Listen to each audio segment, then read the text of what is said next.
Anthony Davis is a Washington Wizard. What does it mean? There's one thing that I think. I think that this is perfect for this young core of players to get that competitive experience. This is Locked On Wizards.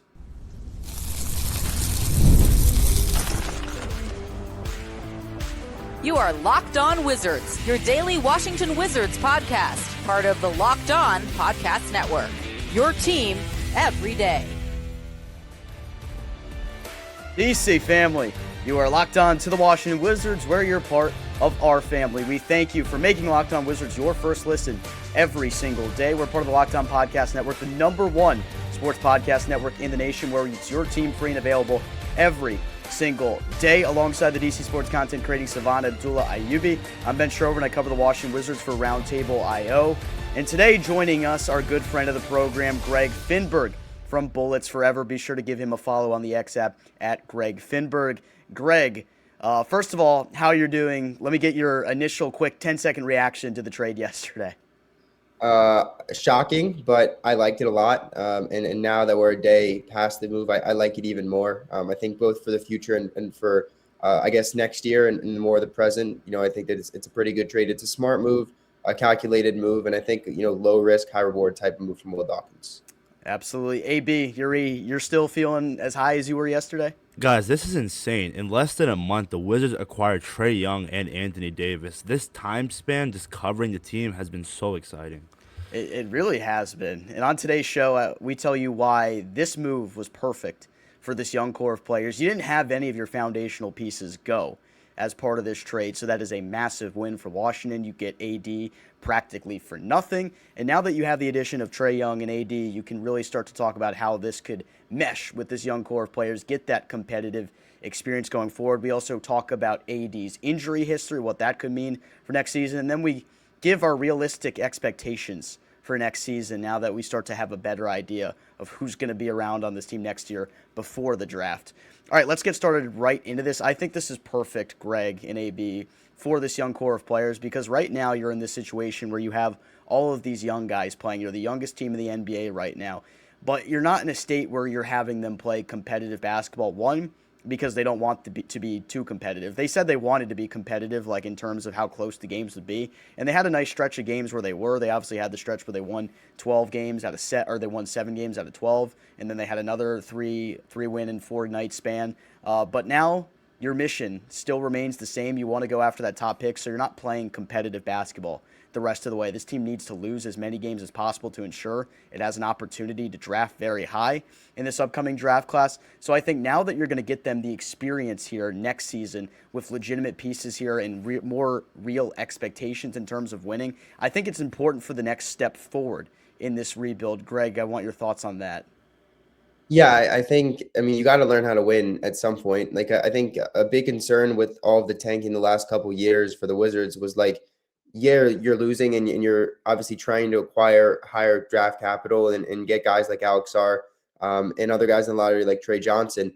But at a certain point, you have to win. You have to learn how to win. And that's why that stretch, like you mentioned, Ben, where I think they were 7-5 in 12 games, like that's not that great for like a Thunder team. But for the Wizards, like they won 15 games 2 years ago, and then they won 7 in a 12-game span this year. So it was nice to sort of see them sort of turning that page when everyone was healthy, when everything was kind of coming together, and they sort of regressed and they want to. And for the rest of this season, I doubt you'll see much of Anthony Davis, if at all. And if you don't see Trae Young, don't be surprised because, right now the Wizards are, I think, tied for the second worst record in the league with 4 other teams. And they'd like to be a bottom 4. They'd like to be the worst team record-wise. They're not too far off that. So I think this year they still want to lose, but a guy like Trae Young, who can be this sort of table setter, this floor spacer, this guy that runs your offense. For the last 2 or 3 years of the rebuild, they didn't have an actual point guard. Jordan Poole is not an actual point guard. Bub Carrington has tried, but he's not the greatest at that position. You have CJ McCollum, who played a little bit. He's not a point guard. And now you have Trae, who can come in and set the table and have all these guys, make them better offensively. It's exactly what he did in Atlanta. And then you have Anthony Davis, who can come in and, who better for Alex Sarr to learn from than a guy like Anthony Davis, who is one of the best, if not the best, rim protectors of the last decade. And that's not counting a guy like Wemby because he's not been in the league for 4 years already. But Alex Sarr, I think he still leads the league in blocks, or he's second to Wemby. but he's already one of the best shot blockers in the league. And now he can learn from Anthony Davis, who's going to go into the Hall of Fame as one of the best shot blockers in NBA history. And so that aspect of it is something I like as well. But when you turn the page to next season, let's say you keep your pick and it's top 3 or 4, you get a Debansa, you get a Peterson, you get a Boozer, and that's it has a lot to do with luck. They could very easily keep their pick and be 8. Like that could happen based on the season. But if you are able to get some luck, now you're looking at a team that most people should consider the best young core in the league, and behind like a team like OKC, behind a team like the Spurs, because they're there, like they're ready to compete. But the Wizards are up and coming, and if they're trying to compete next season, which I think they will, adding in Trae Young, adding in Anthony Davis to your young core, that's I think a better way to do it. It's not a shortcut. I've seen a lot of people calling it a shortcut. It's a shortcut if you mortgaged your future to do this. Like that's a shortcut. But they didn't. They gave up 5 picks that weren't their own. And I'm sure we'll talk about those in a second. 3 were second-round picks, and the 2 first-round picks weren't the greatest. One's going to be 30 this year, and one's a top 20 protected first-rounder that's not until 2030. They didn't really give up much to do so. They gave up no real assets to really get Trae Young. And so it's a low-risk, high-reward move. And like Ben said, if they're trying to compete next year, I don't see why adding Anthony Davis and Trae Young would hinder that. I think it only helps, and it helps the team be in certain situations that I think they haven't been the last couple years in terms of competitiveness. I love the fact that you brought up those draft picks, Greg, because so many casual fans were thinking that it's 2 Wizards first round picks. That 2030 top 20 protected from Golden State. By then, Steph Curry's probably retired, so the Warriors will be rebuilding. So it's essentially 5 second round picks. Going back to Trae Young, it's funny. I saw a Hawks fan tweet this out. The Wizards built a better team around Trae in 30 days than the Atlanta Hawks did in 7 years. And it's just funny how the perception of how things are being done in Washington has flipped the script. I want to go back to AD. A front court with him and Alex Sarr, Greg. What does that look like? I mean, and I don't want to. It's tough to say because like Wemby is very good. It's not like they have like a shot blocker alongside him. If they did, then that would obviously be the best defensive front court. But I would assume both of those guys start, and AD likes to play the 4. Alex has played both, but I think the Wizards have more played him at 5 than the 4. Doesn't matter where you play those guys. If that's your starting front court, good luck when you're trying to go to the rim. Like, it's already hard when you're just going against Anthony Davis. It's already hard when you're just going against Sarr. But the length that they both have, the shot blocking prowess, the veteran in AD, and then sort of the young buck in Sarr that's learning from him, the twin towers that you would have in the paint, it makes it near impossible to generate many good looks at the rim. Right now, the last 2 years, Washington is just funneling everything to Alex Sarr. Like, he by far, I think, based on the stats, like, gets the most action around the rim. And he has 2.5 blocks per game, and he has great numbers at the rim. But it's tough for him to do so while, staying out of foul trouble, and to do so while everything is being funneled at him. Now, he can be down there and AD can be roaming the paint, or vice versa. And I think that rim protection is going to be great. I think offensively, the spacing might be a little bit of an issue. Like, Alex is shooting the 3 better this year than he did last year, but teams are still, fine leaving him out there. Anthony Davis can make the 3, but I don't think that's his best shot. So if you have 2 guys that are incapable of knocking down the 3, and you also blow Coulibaly in those lineups offensively, it might not be the greatest spacing wise, but if Sarr can show an ability to hit the 3 at a better clip, then I don't really mind the spacing offensively. I will say, I think the most success that AD had in LA, obviously when they won the title, was when they had a guy like Dwight Howard or JaVale McGee that could also play down low with him, that allowed him to play the 4 and allowed him to be way more versatile on the defensive end. And I think alongside Sarr, they make a pretty formidable duo, down low. I don't know if I want to say the best duo in the front court yet, but I don't think you'd be wrong or crazy to say that. And I think when you see him play, that probably would make sense.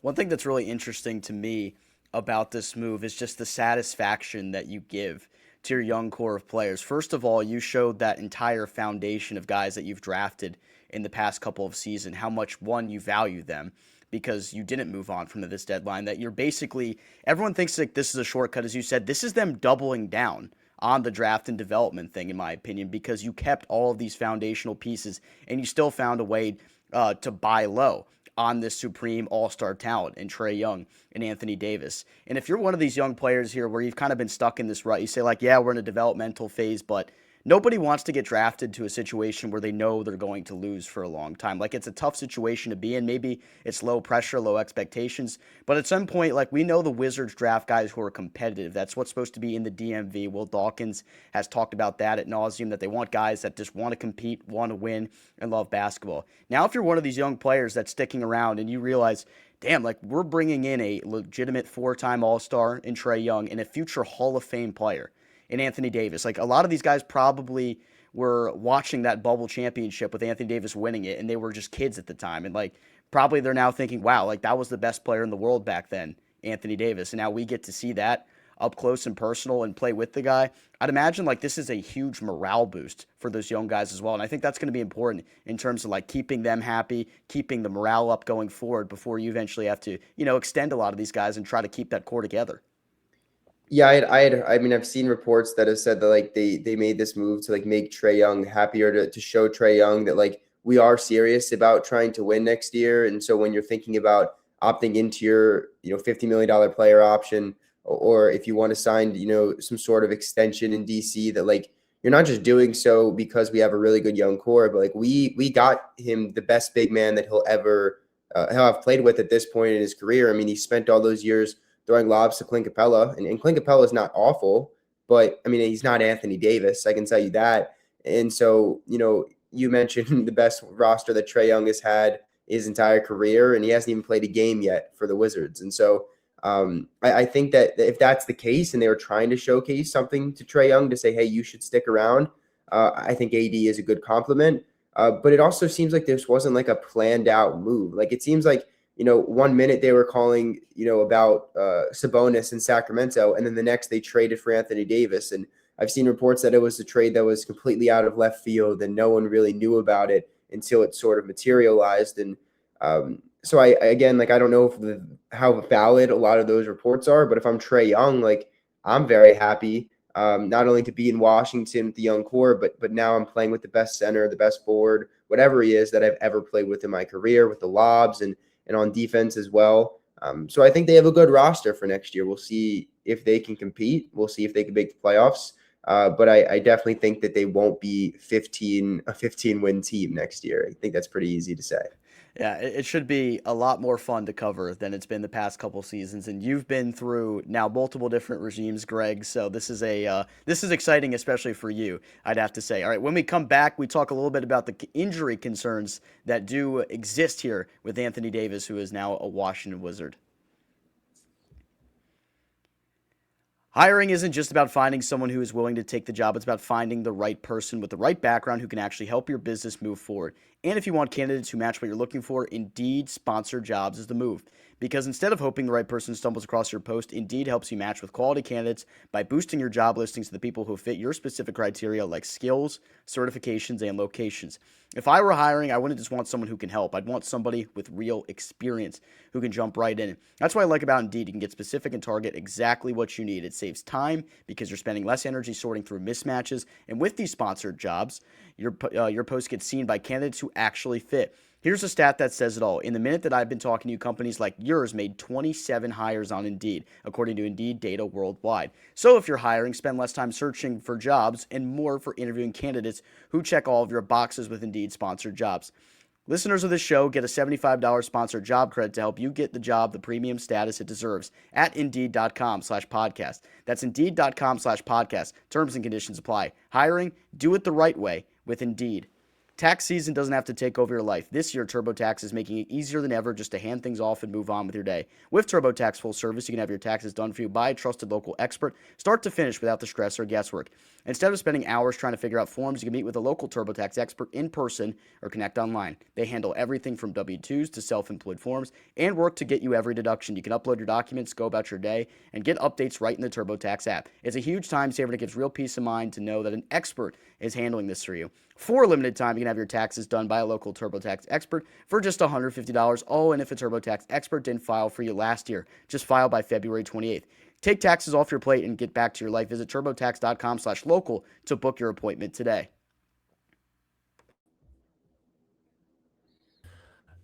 Greg, so with AD coming to DC, we all know the memes about him and his injury history and how he's the punching bag of being injury prone. He's only played 29 games for the Mavs in 1.5 years. At 32 years old, how concerned should Wizards fans be about his injury history?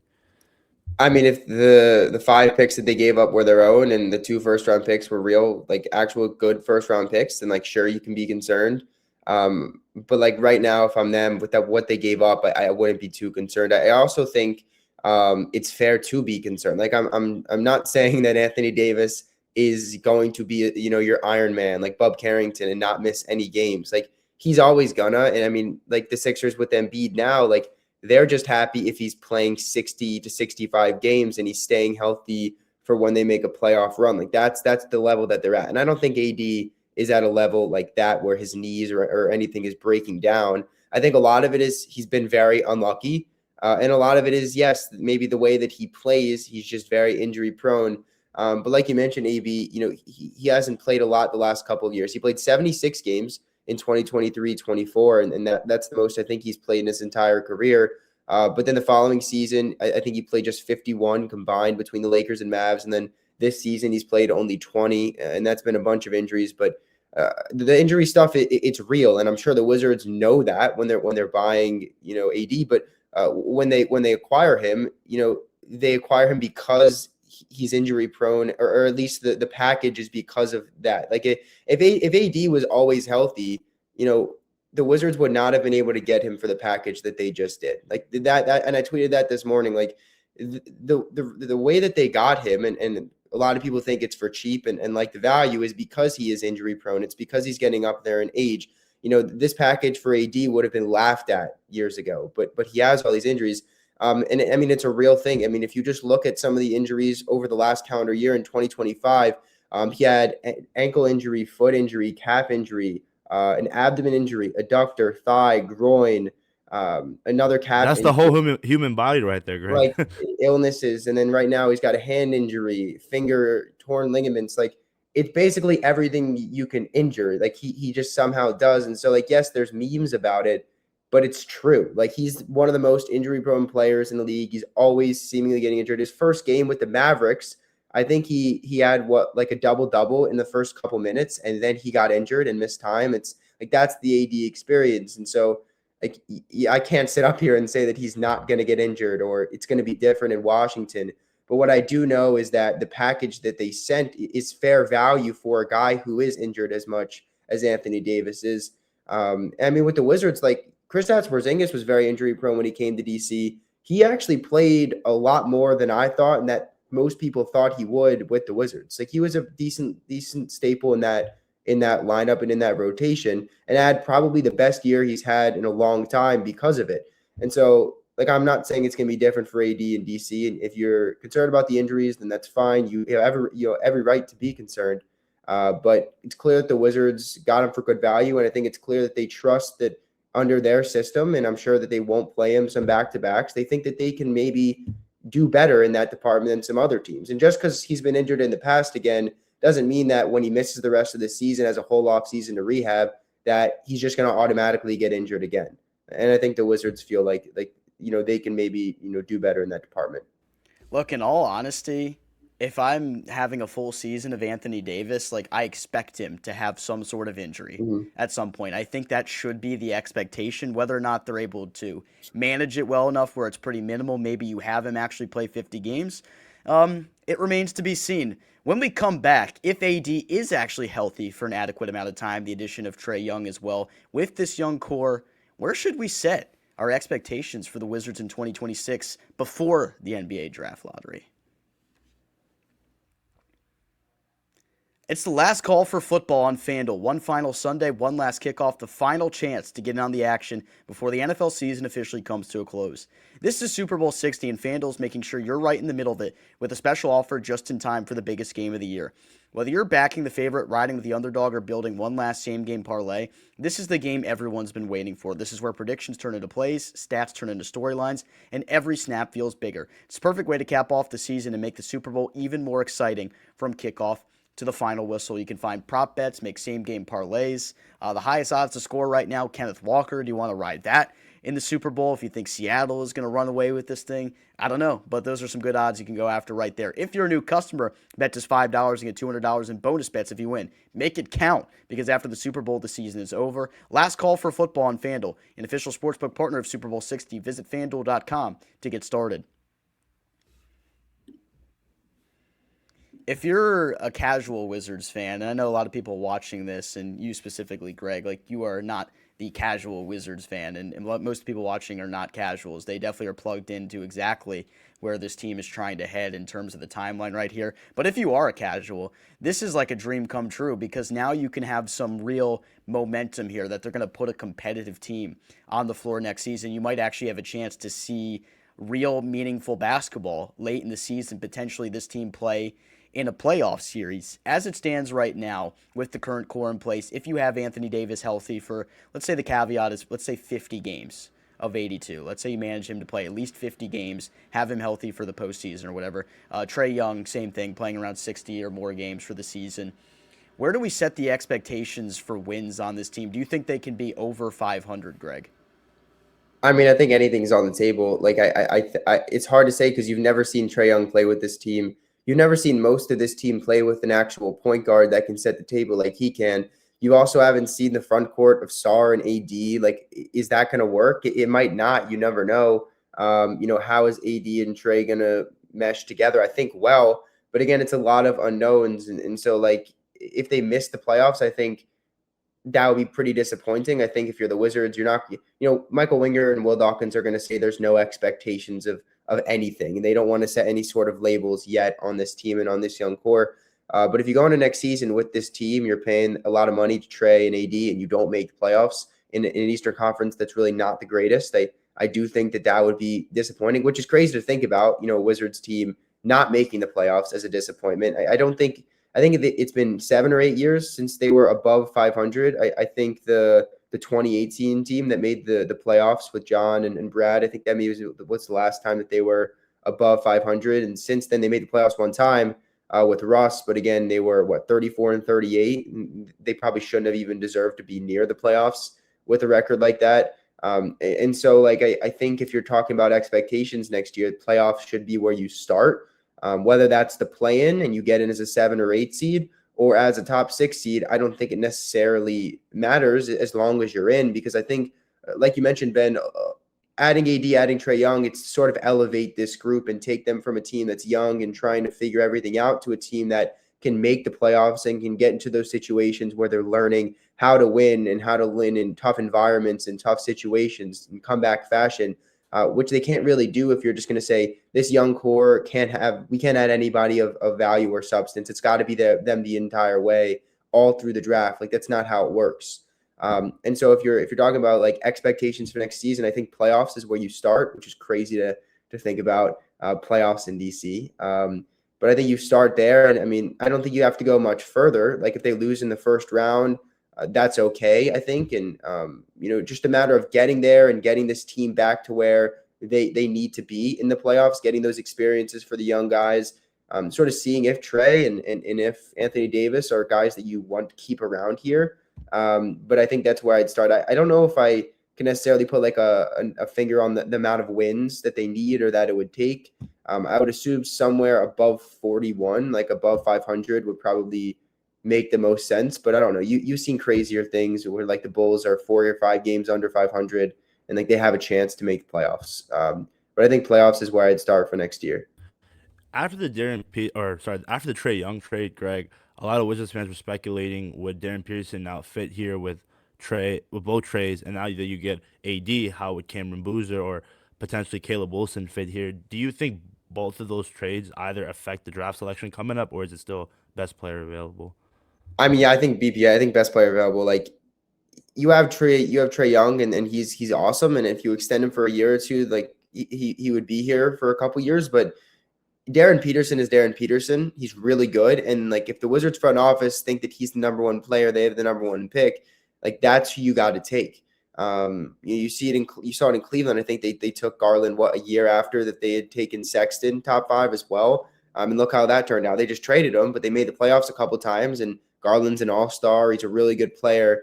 And so I think that's where teams sort of get get caught here is they think that they have everything figured out and can just draft based on need and based on fit, and then they pass on a player that they probably should have taken. And I don't think the Wizards want to take that chance. So, I think if they think Boozer is the best player, they'll take Boozer. I think that they're just going to try to get talent, and they're going to try to find it wherever they land in the draft. Hopefully they get lucky. And I think you just asked me about the expectations. That ceiling gets raised pretty significantly based on what pick that they get. If they keep their pick, obviously is important first and foremost. But again, it's just like if they got the second pick this year and they got Harper, they would be a much better team. Maybe they wouldn't have Trae Young. Maybe they wouldn't have Anthony Davis. They got Trey Johnson, who's been great, but he hasn't been, Dylan Harper in the beginning of the season at least, or Cooper Flagg, who's averaging like 35 over his last three. So a lot of the expectations can change. There's a lot of unknowns, but I think playoffs is probably where you start there with the expectations. I'd say this move coupled with Trae Young just significantly raises your floor. Obviously, if those guys are healthy for a majority or a large portion at least of the season, it'd be hard to imagine a team that is fully healthy for a lot of the season being obviously as bad as they are now. Like, they would never be as bad as they are right now. That's just so unrealistic to think about. If I had to take a guess, though, like, I'd be happy if we saw the team go 500 next season. Maybe if you make the play in a playoff series, like, that's what's most important to me. I'm not worried about this team winning anything super significant next year. Like, the Wizards didn't make this move because they think they're going to win an NBA championship next year or even the year after that. I think you're trying to take that stepping stone right now so this young core of players is ready 2 to 3 years from now when there's a legitimate chance. Like, if you get another piece, then if you move on from AD or Trae Young at that point, or if Darren Peterson or whoever you get in this draft blossoms into your superstar franchise player, that's what you're looking at right here for this Wizards team. So that's why I felt like this move was perfect for this young core. I'm going to derail the whole show here for the final couple minutes here, Greg, because why not? The Bucks announced that they will hang on to Giannis Antetokounmpo at least through the trade deadline here. I want your thoughts on that. And, like, honestly, I'll just say, like, what is up with this Giannis trade gimmick? Like, it's getting ridiculous at this point. If they don't move him this summer, I'll just have no understanding of what they're trying to do. I mean, it's crazy. I think Shams tweeted out that, like, they're actually going to try to add someone in the last hour before the deadline, like, going to try to, like, bolster their roster. No. Are you serious? I don't know. Like, they need a tank. I respect it to a certain degree how anti-tank they are. And, like, it's so hard to get a guy like Giannis in Milwaukee. And they're very lucky that they were able to get that one title. But it seems like they're holding on for, like, way too long. And at a certain point, like, the trade packages might not be as good as they think. I think Jake Fisher tweeted out that, like, one executive told him that the Bucks were never actually serious when entertaining offers. Like, it seems like the Timberwolves could have given him McDaniels and a bunch of firsts. And a team like Miami could give him Hero and a bunch of firsts. Like, they have good packages. I think that they are maybe just valuing Giannis a little too high, and some teams just don't view it at that point. I mean, it's kind of crazy. I'm on a Bucks fan. Like, you're 20-29. You just barely beat the Pelicans. You're 1-3 against the Wizards this season. You're going absolutely nowhere, no matter if Giannis comes back this season or not. Like, you might as well shut him down and tank and then just reassess in the offseason. But I think the longer they play this out and the longer that they just, like, don't understand that they need to trade him, like, the longer they'll drag out this process and the more the fans, I think, will get annoyed. I don't know why they haven't traded him yet. I think they could have traded him last year too. And they just decided that they thought their team was too good. I don't know. How important, Greg, would it be if they traded him out west? That would mean the East gets open, right? And the Wizards could potentially, I think if you land a top 3 pick, top 2, top 1, the ceiling, I think you can potentially get that 7-8 seed, because right now, obviously you have New York, Detroit, Boston, Cleveland. I mean, am I missing any teams? Like, I think Charlotte. I think if you get a top 2 pick, I think we're better than Charlotte. Yeah, I mean, like, if you're the Wizards, if you don't have to play Giannis 4 times a year, then that's great. And if you don't have to worry about facing him in the playoffs, that's great. Especially if he's out west, it's not your issue anymore. I mean, everyone was so happy when LeBron went to the Lakers because they've been tormented. I mean, he beat the Wizards, I think, 3 times in a row when he was with the Cavs. So, like, obviously that would be, I think, ideal for the Wizards. But if the Wizards are a serious team and they're actually going to try to compete next year and they have a good roster, then I don't think I'd be too moved by Giannis staying on the Bucks, just because I don't trust their front office to actually build a good team around him. Yeah, I would push back honestly on like things opening up, because as it stands right now, even if Giannis were healthy and playing, the Bucks are just not a very good team right now. They have a lot of work to do this offseason. But honestly, if they tanked and they got the first overall pick, then man, all bets are off at that point. If you pair Giannis, still I think a top 5 player in the world right now when he's healthy, and then the number 1 pick, then things might get scary again. But man, always a lot of fun to have you on here, Greg, and I think we're starting to enter a much more fun era of covering this team. So I'm happy for you. I'm happy for this fan base. I think there's a lot to be excited about right now, but we thank you for coming on here, Greg. Yeah, I appreciate that, but I'm happy for you guys too, because you guys also talk about the Wizards a lot, 4, 5, 6 times, sometimes 7 times a week.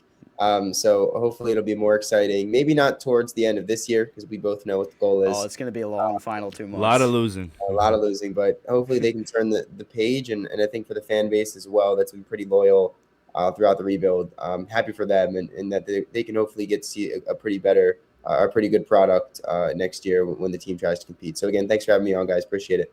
Absolutely.